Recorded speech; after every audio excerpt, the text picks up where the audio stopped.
تمہارے بیٹے نے ایسا کام کیا.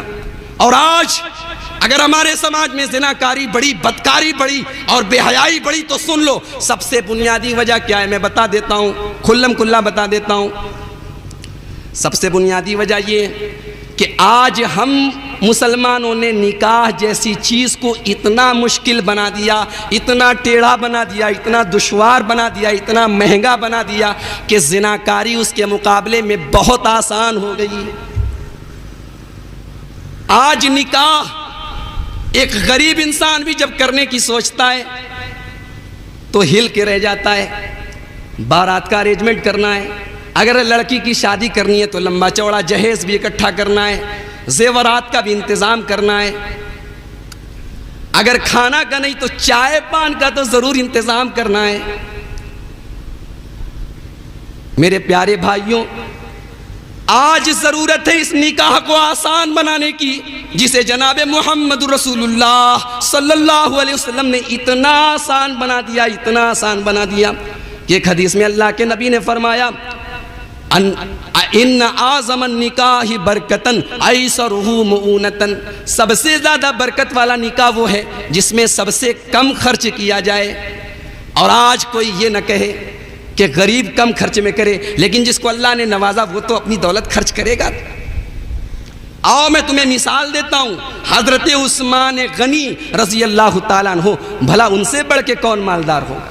یہ وہ عثمان غنی ہیں جس پر نعوذ باللہ آج جن کو برا بھلا کہنے والے بھی موجود ہیں، جن کو گالیاں دی جاتی ہیں. یہ وہ عثمان غنی ہیں کہ جب مدینے میں قحط پڑا تو اسی عثمان غنی نے ملک شام سے غلہ منگوایا، اور جب عثمان غنی کا غلوں سے بھرا اونٹوں کا قافلہ مدینے میں پہنچا تو مدینے کے سارے بیپاری عثمان غنی کے پاس اکٹھا ہوئے اور کہنے لگے عثمان تم اپنا یہ اناج ہمیں بیچ دو.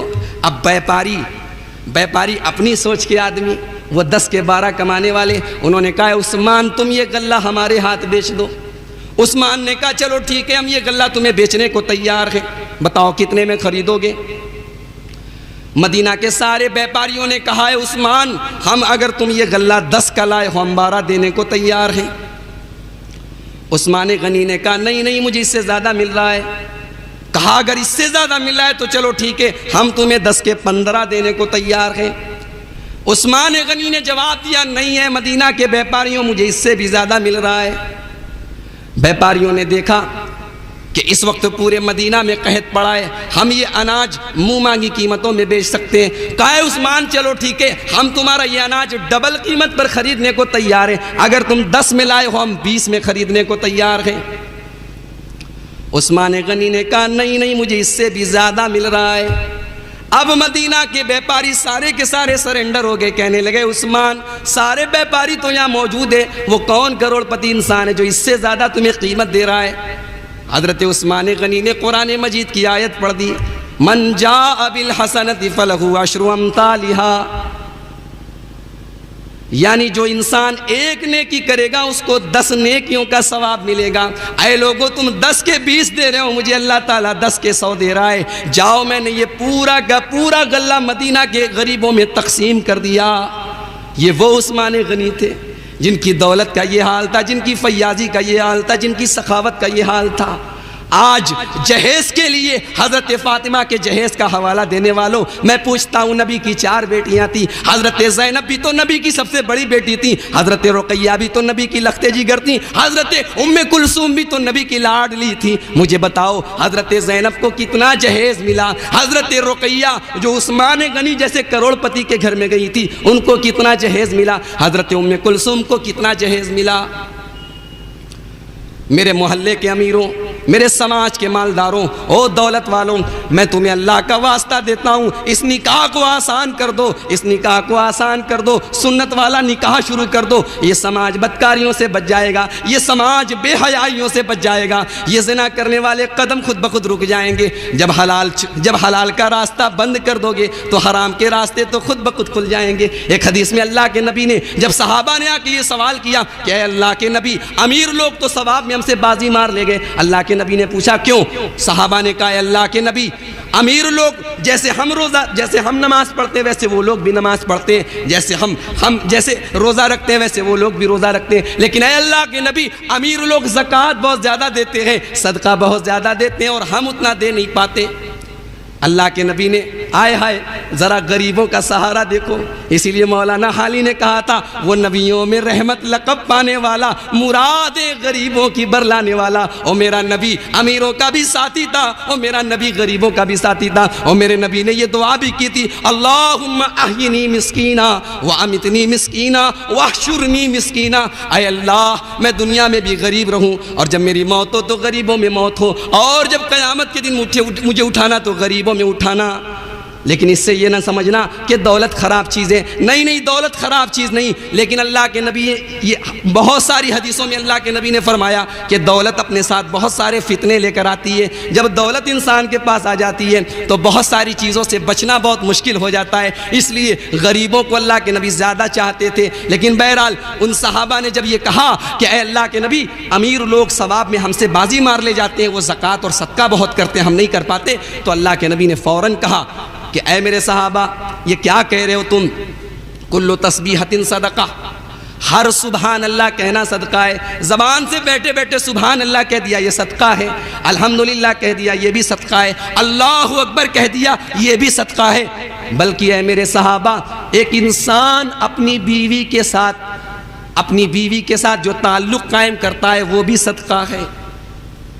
اب صحابہ کرام حیرت میں پڑ گئے، فوراً صحابہ نے سوال کیا اے اللہ کے نبی کیا ایک انسان اپنی جنسی خواہش کو پورا کرتا ہے کیا اس کو بھی صدقہ مانا جائے گا؟ تو اللہ کے نبی نے کتنا بہترین جواب دیا۔ اللہ کے نبی صلی اللہ علیہ وسلم نے فرمایا کہ اے لوگوں اگر وہ انسان نکاح نہ کر کے اگر حرام طریقہ اپناتا، اگر زناکاری کرتا تو یہ بتاؤ گنہگار ہوتا کہ نہ ہوتا؟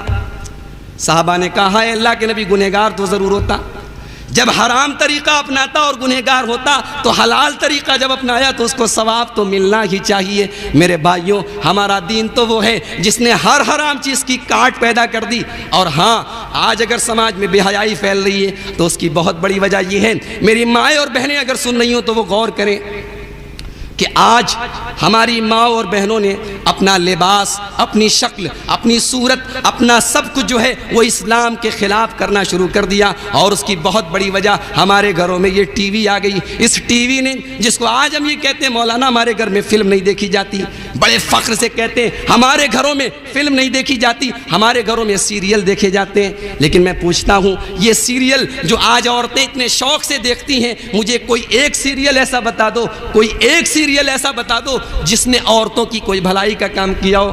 اللہ کے بندو یہ سیریل جو آج ٹی وی پر آ رہے ہیں یہ ہمارے گھر کی عورتوں کو سوائے بگاڑنے کی اور کچھ نہیں کر رہے ہیں، کہیں پر یہ ساس اور بہو کو لڑا رہے ہیں، کہیں پر یہ جو ہے دیور اور بھابھی میں ناجائز تعلقات پیدا کر رہے ہیں، اور کہیں پر یہ سیریل جو ہے وہ ہمارے گھر کی عورتوں کے لباس کو اپنے جیسا کر رہے ہیں، اور جب نئی سڑک اور دال منڈی میں یہ عورتیں جاتی ہیں تو یہ وہی لباس چنتی ہیں اور وہی کپڑے لاتی ہیں جو یہ سیریلوں میں دیکھتی ہیں، اور اللہ گواہ ہے ان سیریلوں میں ایسے ایسے لباس پہنے اور پہنائے جا رہے ہیں جن کا اسلام سے دور دور تک کوئی تعلق نہیں، ایسے ایسے لباس جن کے اندر عورتوں کے وہ اعضاء جن کو چھپانا ضروری ہے۔ یاد رکھو عورت کا ہتھیلی اور چہرے کے علاوہ پورا بدن پردہ ہے، لیکن آج یہ لباس ان کی بناوٹ اور ان کی ساخت، کچھ لباس اتنے ٹائٹ ہیں کہ ان کے عورتوں کے تمام اعضاء اور ان کے بدن کے تمام جو ہے حصے وہ ظاہر ہوتے ہیں۔ میری وہ عورتیں، میری وہ مائیں اور بہنیں، میں زیادہ لمبی چوڑی تقریر نہیں کرنے آیا، میں نے بتایا مولانا بیٹھے ہیں مہمان عالم،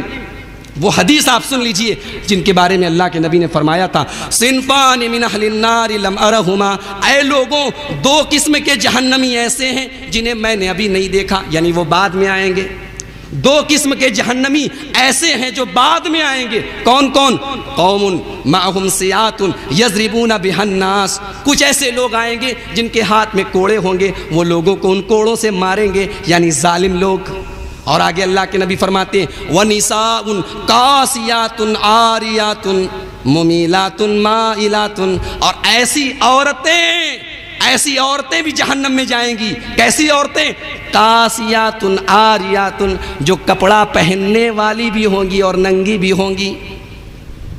اب اگر حدیث کا کوئی لفظی ترجمہ پڑھے تو وہ چکر میں پڑ جائے گا کہ کپڑا پہننے والی بھی ہوں گی اور ننگی بھی ہوں گی، لیکن آج کے اس دور میں اللہ کے نبی کی اس حدیث کا مطلب بالکل کلیئر ہے۔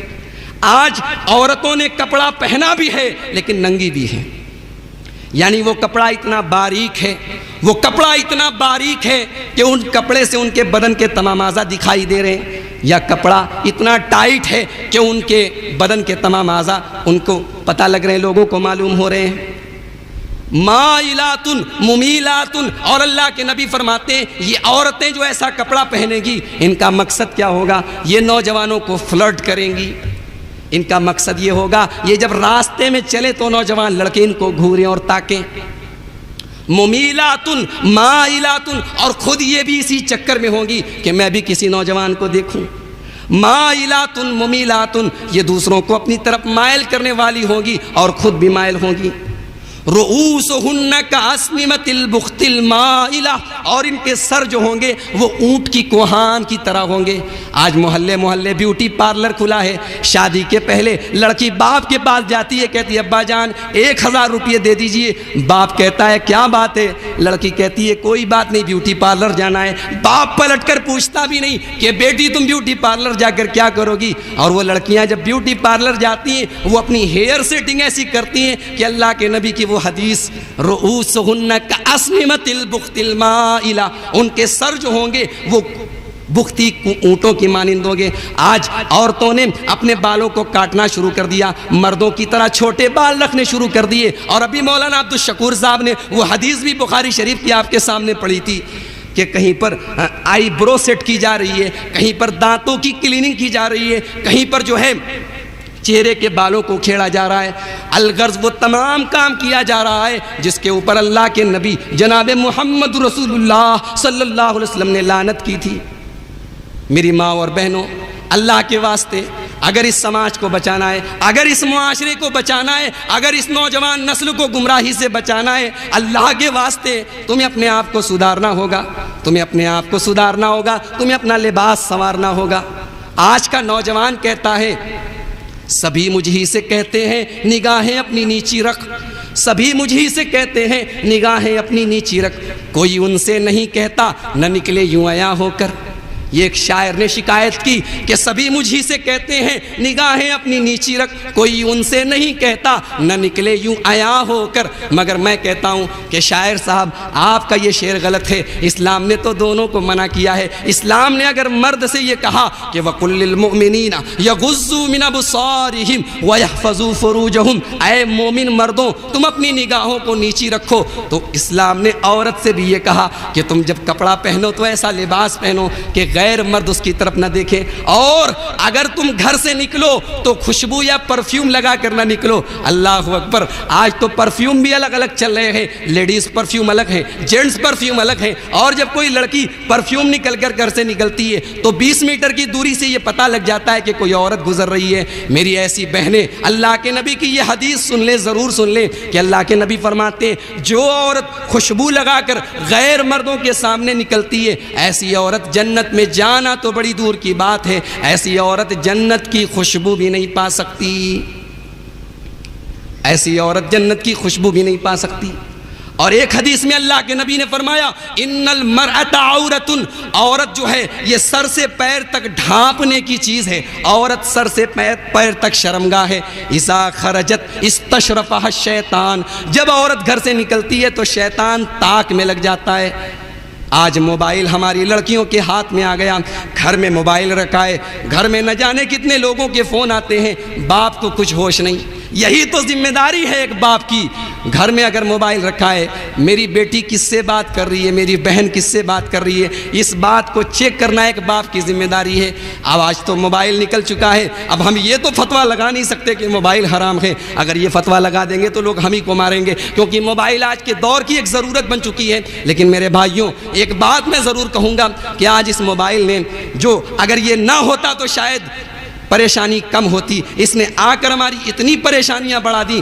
آج اس موبائل نے ہماری نوجوان نسل کو برباد کرنے میں کوئی کسر نہیں چھوڑی. اور اب تو ملٹی میڈیا موبائلوں کا زمانہ ہے. میں کھل کے کہہ رہا ہوں, نوجوان لڑکے سن رہے ہیں, ان کو سب پتہ ہے. مولانا عبدالشکور صاحب نے بتایا تھا, آج مدرسوں کے طلباء کے ہاتھ میں بھی ملٹی میڈیا موبائل ہیں, اور جب ملٹی میڈیا موبائل آتا ہے اور میموری کارڈ آتا ہے تب تو بہت کچھ آتا ہے. اور ایسی ایسی دکانیں موجود ہیں, داڑھی بھی رکھے ہوئے ہیں ماشاءاللہ, نمازی بھی ہیں, اور جب ان کے پاس لوگ موبائل لے کر آتے تو وہ موبائلوں میں گندی فلمیں بھی لوڈ کرتے ہیں. میں نہیں سمجھتا کہ وہ گندی فلمیں موبائل میں لوڈ کر کے اس کی کمائی کھانے والا عالم یا مولوی یا حافظ وہ اللہ تعالیٰ کے یہاں کیا منہ دکھائے گا, کیا جواب دے گا, یہ تو ایک الگ مسئلہ ہے. لیکن میرے بھائیوں, آج موبائل کے اندر جو یہ گندی اور اریاں اور ننگی تصویریں جو رکھی جا رہی ہیں ان کا تو ایک الگ مسئلہ ہے. لیکن یہ بھی تو ذرا سی سوچنے کی بات ہے کہ اسی موبائل میں گندی تصویریں اور ویڈیو بھی رکھے جا رہے ہیں, اور اسی موبائل میں اللہ اور اس کے رسول کے نام بھی رکھے جا رہے ہیں, اسی موبائل میں شیخ سدیس اور شریم کی تلاوت بھی ہے, اسی موبائل میں قاری عبد الباسط کی قرات بھی بھری ہوئی ہے, اور اسی موبائل میں مولانا اور علماء کی تقریریں بھی بھری ہوئی ہیں. مجھے سمجھ میں نہیں آتا, اس ایک موبائل کے اندر تم نے ایک طرف اللہ کے کلام کو بھی رکھ دیا اور ایک طرف ننگی تصویروں کو بھی رکھ دیا. اللہ اکبر, کیا اس سے بڑھ کے اللہ کے کلام کی, اس سے بڑھ کے کسی بھی زمانے میں بے حرمتی ہوئی ہوگی؟ اگر آج دنیا میں کہیں کوئی قرآن کی بے حرمتی کرتا ہے تو ہم اس کے خلاف احتجاج کرتے ہیں, ساری دنیا کو بتاتے ہیں کہ ہمارے قرآن کے ساتھ کھلواڑ ہے. لیکن اس سے بڑھ کے کیا کھلواڑ ہوگا کہ ہم نے خود اس قرآن کی یہ بے حرمتی کی کہ موبائل کے اندر ہم نے گندی تصویریں بھی رکھی ہوئی ہیں اور اللہ کا کلام بھی رکھا ہوا ہے. میرے پیارے دوستوں, اس جوانی کی عمر کو, اس کی اہمیت کو سمجھو. آج اسلام کو ہر طرف سے نوچنے کی اور کھسوٹنے کی کوشش کی جا رہی ہے. تم نوجوان, میں جب آج کا یہ مجمع میں دیکھتا ہوں تو نوجوانوں کے چہرے میں دیکھتا ہوں, اس اسٹیج سے کوئی اردو کا اگر کوئی کٹھن لفظ بولا جاتا ہے تو نوجوان کو سمجھ میں نہیں آتا. وجہ کیا ہے؟ نہ اردو کا چلن ہے, نہ عربی کا چلن ہے, نہ قرآن کا چلن ہے. کتنے ایسے نوجوان ہیں جنہوں نے قرآن نہیں پڑھا. مسلک کی لڑائی تو بہت لڑی جاتی ہے, یہ فلاں کا مسلک ہے, یہ فلاں کا مسلک ہے, یہ فلاں مسلک کا اسٹیج ہے, یہ فلاں مسلک کا اسٹیج ہے, لیکن یہ 30 پاروں والا قرآن تو کسی مسلک کا نہیں ہے. کتنے ایسے نوجوان ہیں جو قرآن نہیں پڑھے ہوئے, کتنے ایسے نوجوان ہیں جو اردو اور عربی کی الف اور بے سے بھی واقف نہیں. اور اس کا نتیجہ یہ ہے کہ آج ہمارے گھروں میں ہندی اخبارات تو تقریباً ہر گھر میں آتے ہیں, لیکن اردو اخبارات بیچارے رو رہے ہیں, تڑپ رہے ہیں, ترس رہے ہیں, ان کو کوئی پوچھتا نہیں. اللہ کے بندو, اللہ کے دین کو سمجھو, قرآن اور حدیث کو پڑھو اور اپنی اصلاح کرو. اسی میں ہماری اور آپ کی بھلائی ہے. اگر کچھ بننا ہے, اگر کچھ سنورنا ہے, سوچو آج تمہارے اسلام پر کیسے کیسے حملے ہو رہے ہیں. کہیں پر نقلی قرآن بانٹا جا رہا ہے, کہیں پر میرے پیارے نبی جناب محمد رسول اللہ صلی اللہ علیہ وسلم کے کارٹون بنائے جا رہے ہیں. وہ نبی جسے وما ارسلناک الا رحمۃ للعالمین کہا گیا, وہ نبی جو جانوروں کے لیے بھی رحمت, وہ نبی جو عورتوں کے لیے بھی رحمت, وہ نبی جو دشمنوں کے لیے بھی رحمت, وہ نبی جس نے تمام مکہ کے دشمنوں کو, جنہوں نے نبی کو, میرے آقا کو اپنے وطن میں رہنے نہ دیا, وہ وطن جہاں میرے نبی پیدا ہوئے, وہ وطن جہاں میرے نبی کا خاندان تھا, وہ وطن جہاں کعبہ مقدس تھا, اس وطن سے نکالنے پر مجبور کر دیا. اور جب مکہ کی سرزمین سے میرے نبی نکلنے لگے تو کعبہ اقدس کی طرف نگاہ ڈالی اور کہا کہ اے کعبہ مقدس, میں تجھے چھوڑ کے نہیں جا رہا, میرے وطن والے, میری بستی والے ظالم ہیں, یہ مجھے اس بستی میں رہنے نہیں دیتے.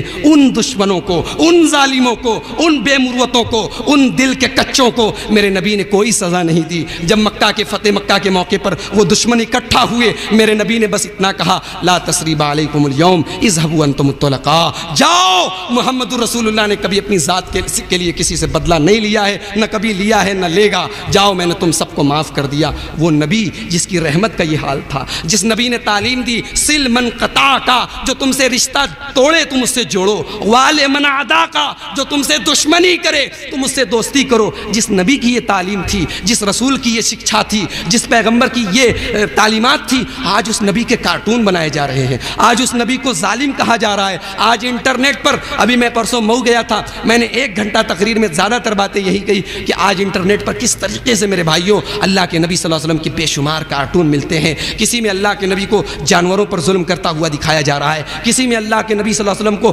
عورتوں پر ظلم کرتا ہوا دکھائے, اور نوجوان بیٹھ کے موبائل پہ گندی فلم دیکھ رہا ہے.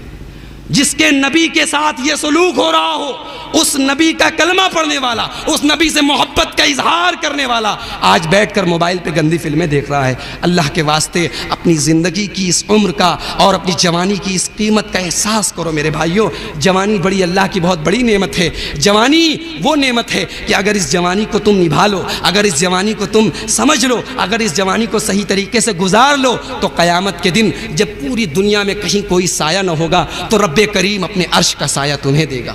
وہ کسی بوڑھے کو نہیں ملے گا, وہ جوان کو ملے گا. کس جوان کو؟ جس نے اپنی جوانی ننگی فلموں میں دیکھنے میں نہیں گزاری, جس نے اپنی جوانی بدکاری کے اڈوں پر نہیں گزاری, جس نے اپنی جوانی رب العالمین کے سامنے سجدہ ریزی میں گزاری.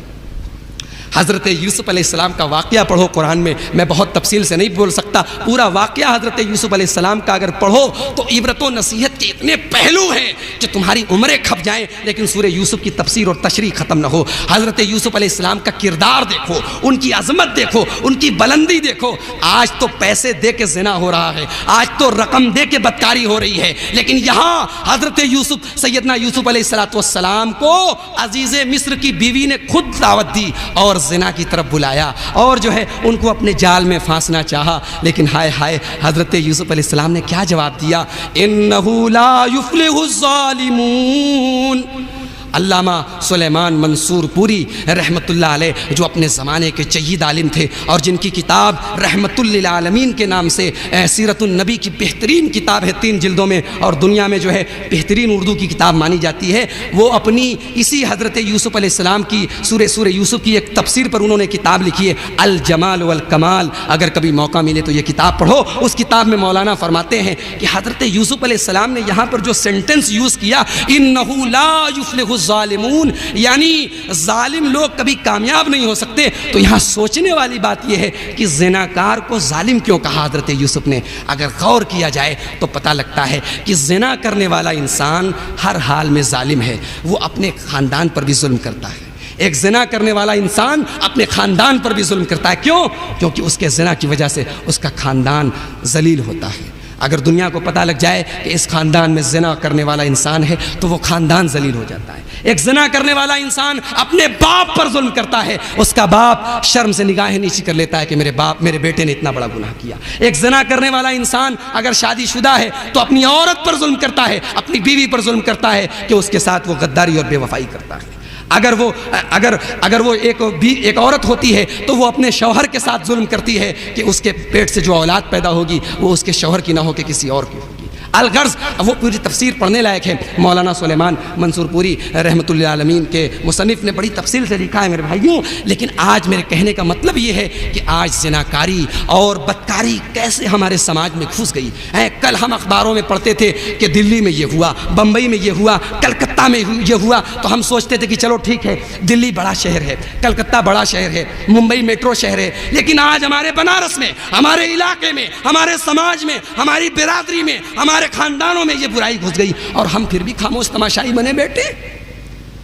آج ہمارے لیے سوچنے کی بات ہے, ہمارے لیے شرم سے چلو بھر پانی میں ڈوب مرنے کی بات ہے. اور اگر ہم نے اس طوفان کو نہیں روکا تو وہ دن دور نہیں جب ہر نوجوان اس تباہی کے اس گڈھے میں گر جائے گا. کیونکہ فطری بات ہے کہ ہر نوجوان مرد کے اندر ایک جذبہ ہوتا ہے, ایک خواہش ہوتی ہے, ایک امنگ ہوتی ہے. اسی امنگ کو پورا کرنے کے لیے اسلام نے نکاح کا حکم دیا.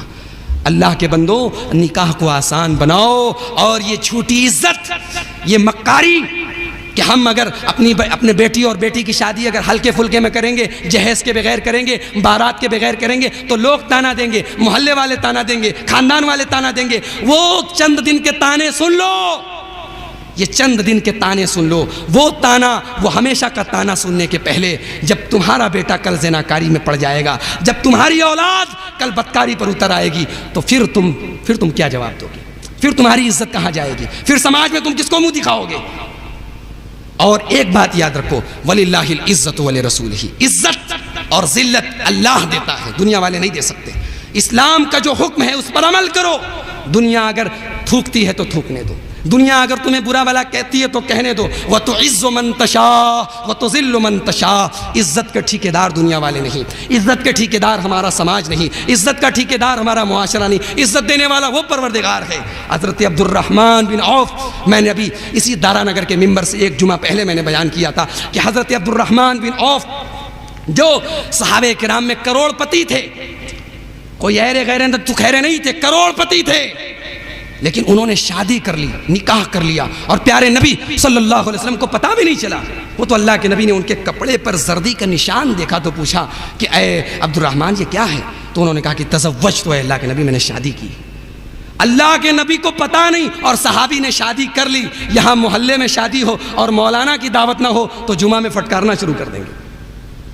اللہ کے نبی صلی اللہ علیہ وسلم سے بڑھ کے کون معزز اور محترم ہو سکتا ہے؟ یہ جو شکوے شکایت لے کے بیٹھے رہتے ہو کہ فلاں نے شادی کی مجھے انوائٹ نہیں کیا، فلاں نے شادی کی مجھے انوائٹ نہیں کیا، اپنے نبی سے سیکھو، نبی اکرم سے سیکھو، جناب محمد رسول اللہ صلی اللہ علیہ وسلم سے سیکھو۔ شادی کر لی اور نبی کو پتہ نہیں، نبی نے پلٹ کے پوچھا نہیں، کوئی شکوہ نہیں، کوئی شکایت نہیں، لیکن اتنا ضرور کہا کہ اولم ولو بشاتین، ولیمہ کرنا چاہے ایک بکری ہی ذبح کر کے کرنا۔ آج ولیمہ تو نہیں ہوتا جو نبی کی سنت تھی، جس دن شادی ہے اسی دن جو دعوت ہو گئی ہوگی، جبکہ ولیمہ کا جو طریقہ ہے وہ شادی کے اگلے دن دعوت ہونی چاہیے، اس کا جو مسئلہ ہے ولیمے کا۔ لیکن آج ولیمہ کی سنت پر تو کم عمل ہوتا ہے، اور یہ بارات اور یہ جہیز اور یہ آتش بازی اور یہ ڈیکوریشن اور یہ لمبا چوڑا شادی کا بل یہ ہمارے یہاں موجود رہتا ہے۔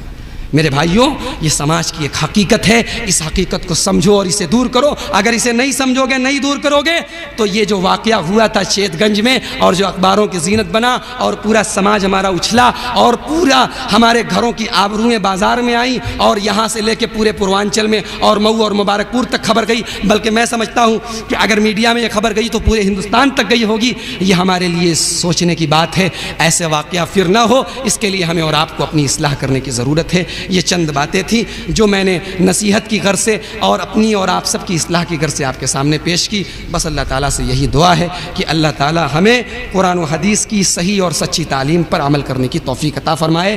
جلسے جلوس جو ہوتے ہیں ہمارے مدرسے کی طرف سے ہر سال ہوتے ہیں، اس سال بھی ہوا۔